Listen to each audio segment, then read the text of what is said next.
1.8 Revocation of offer and acceptance. If there are specific requirements governing the making of an offer and the acceptance of that offer, we also have specific law governing their revocation. In terms of Section 4, communication of revocation of the proposal or its acceptance is complete as against the person who makes it when it is put into a course of transmission to the person to whom it is made so as to be out of the power of the person who makes it, and as against the person to whom it is made when it comes to his knowledge. तो जिस तरीके से Indian contract act में acceptance और offer के अलग से legal rules और रिक्वायरमेंट्स मेंशन है, उसी तरह से उनकी रेवोकेशन के लिए भी हमें लीगल रूल्स एंड रिक्वायरमेंट्स दिए गए हैं। इंडियन कॉन्ट्रैक्ट एक्ट का सेक्शन 4 रेवोकेशन की कम्युनिकेशन को कंप्लीट मानता है as from the viewpoint of two angles. जिस तरीके से हमारी एक्सेप्टेंस दो एंगल से देखी जा सकती है, एज अगेंस्ट द ऑफरर और as against the offeree, similarly the revocation is viewed from two angles, that is as against the offeror and as against the offeree. So as against the person who makes it, that is anyone who revokes the offer, it is the communication meant to be complete when it is put in the course of transmission.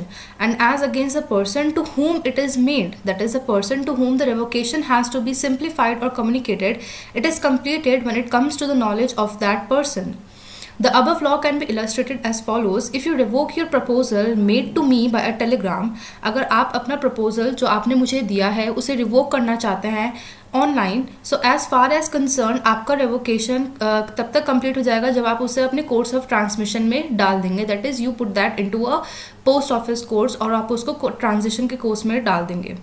And as against me it would be complete by my side when it comes to the knowledge of मी.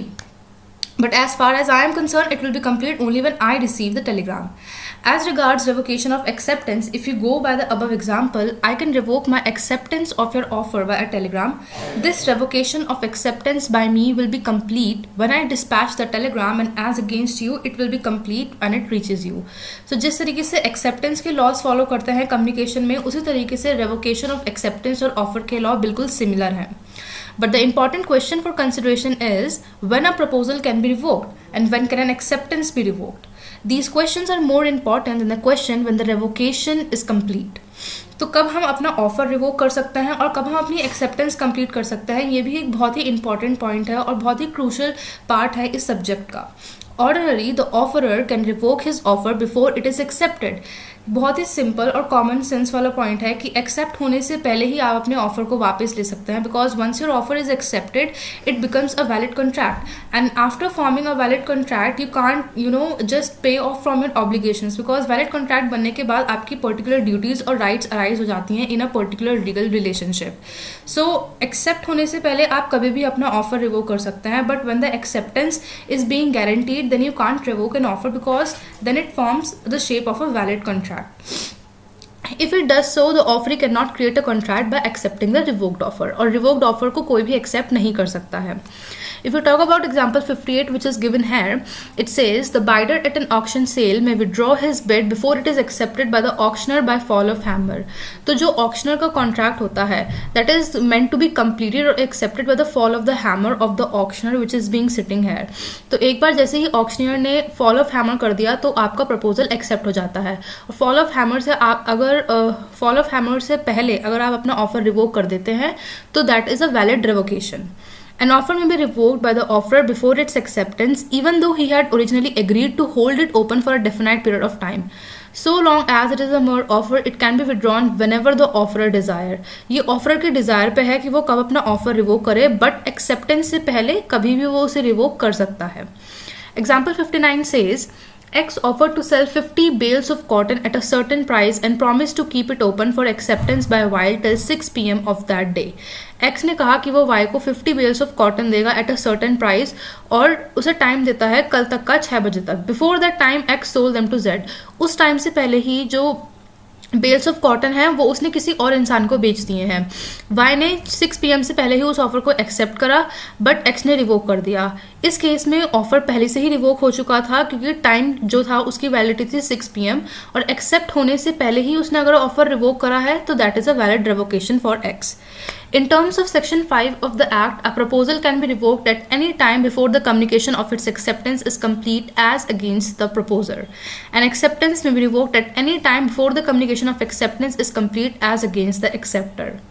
तो ये वही बात है जो हम section 4 में repeat करिए, but this is a little more analysed section which says that आप एक्सेप्टेंस से पहले कभी आप अपना ऑफर रिवोक कर सकते हैं, और अगर आपको अपनी एक्सेप्टेंस रिवोक करनी है तो आप अपनी एक्सेप्टेंस को रिवोक कर सकते हैं जबकि आपकी प्रीवियस एक्सेप्टेंस की नॉलेज ऑफर तक ना पहुंचे.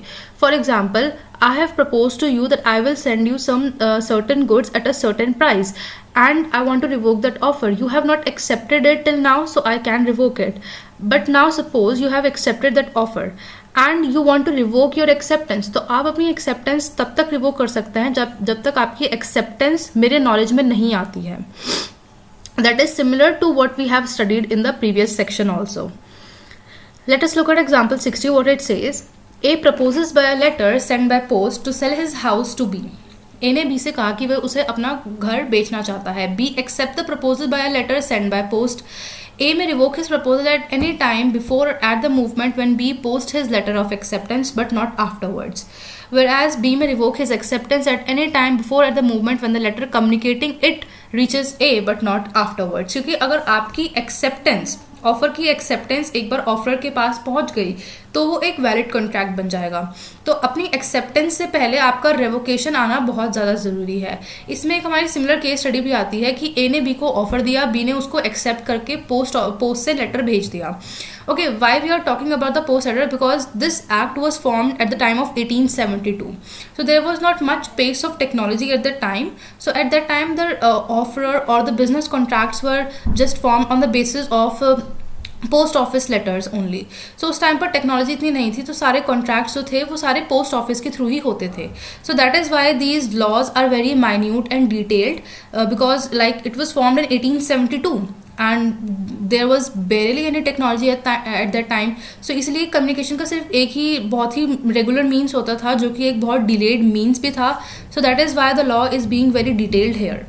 सो इसमें हम अपने एग्जाम्पल को कंटिन्यू कर रहे थे दैट ए ने बी को ऑफर दिया अपने घर बेचने का और बी ने उसको एक्सेप्ट कर लिया. एक्सेप्टेंस से पहले ही अगर वो अपना रेवोकेशन पहुंचा देता है ए को बाय स्पीड पोस्ट और बाय एनी अदर मीन्स, तो और उसको वो रेवोकेशन पहले पढ़ लेता है तो एक्सेप्टेंस वो रिवोक हो जाती है. An acceptance to an offer must be made before that offer lapses or is revoked. The law relating to the revocation of offer is the same in India as in England, but the law relating to revocation of acceptance is different. Okay, the Indian law is being inspired from the English law. तो जो revocation of offer का law है वो India और England दोनों में ही same है, but revocation of acceptance India में कुछ और है और इंग्लैंड में कुछ और है. In English law, the moment a person expresses his acceptance of an offer, that movement contract is concluded. English law ये मानता है कि जैसे ही कोई इंसान ऑफर की एक्सेप्टेंस दे देता है उसी मूवमेंट पर एक कॉन्ट्रैक्ट बन जाता है. And such an acceptance becomes irrevocable, और वो अपनी एक्सेप्टेंस को वापस नहीं ले सकता. यानी कि in English law you can not revoke your acceptance, but it is possible in Indian law that you can revoke your acceptance whether it is made orally or through the post. In Indian law, the position is different as regards contract through post.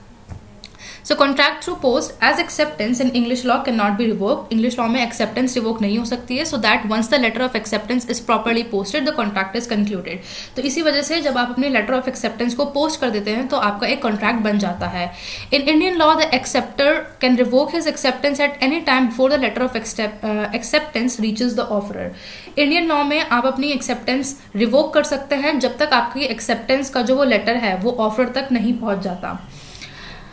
If the revocation telegram arrives before or at the same time with the letter of acceptance, the revocation is absolute. अगर मान लेते हैं कि आपने acceptance का भी letter दे दिया है और उसके कुछ देर बाद ही आपने रेवोकेशन का लेटर भी पोस्ट में डाल दिया है, so it would be concluded कि ऑफरर जो लेटर पहले पढ़ेगा वो ही माना जाएगा. अगर उसने एक्सेप्टेंस वाला लेटर पहले पढ़ा है तो एक्सेप्टेंस कंक्लूड कर दी जाएगी, और अगर उसने रेवोकेशन वाला लेटर पहले पढ़ा है तो रेवोकेशन मान लिया जाएगा. सो इट इज़ बेटर कि अगर आप पोस्ट से अपनी एक्सेप्टेंस दे रहे हैं तो आप अपना रेवोकेशन देना चाह रहे हैं तो आप स्पीड पोस्ट से दें ताकि रेवोकेशन पहले पहुंचे और एक्सेप्टेंस बाद में पहुंचे. Now contract over telephone. A contract can made over telephone. The rules regarding offer and acceptance as well as their communication by telephone or telex are the same as for the contract made by the mutual meeting of the parties. तो जो laws हम mutual meetings या post office के through करते हैं वही same laws contract over telephone पर भी apply होते हैं. The contract is formed as soon as the offer is accepted. जैसे ही ऑफर एक्सेप्ट हो जाता है उसी टाइम पर हमारा कॉन्ट्रैक्ट बन जाता है. But the offeree must make it sure that his acceptance is received by the offeror, otherwise there will be no contract. But you have to make sure that your acceptance is reach to the offeror, otherwise कोई भी contract नहीं बनेगा, as communication of acceptance is not complete. If telephone unexpectedly goes dead during conversation, the acceptor must confirm again that the words of acceptance were duly heard by the offerer. So अगर कोई deadline या फिर किसी signal का problem है तो आपका एक वैलिड कॉन्ट्रैक्ट नहीं बनेगा. सो आगे के टॉपिक्स हम नेक्स्ट वीडियो में कवर करेंगे because the video is going to long for this section और ये बहुत ही इंपॉर्टेंट है, modes of revocation of offer. So thank you so much for watching this video till now.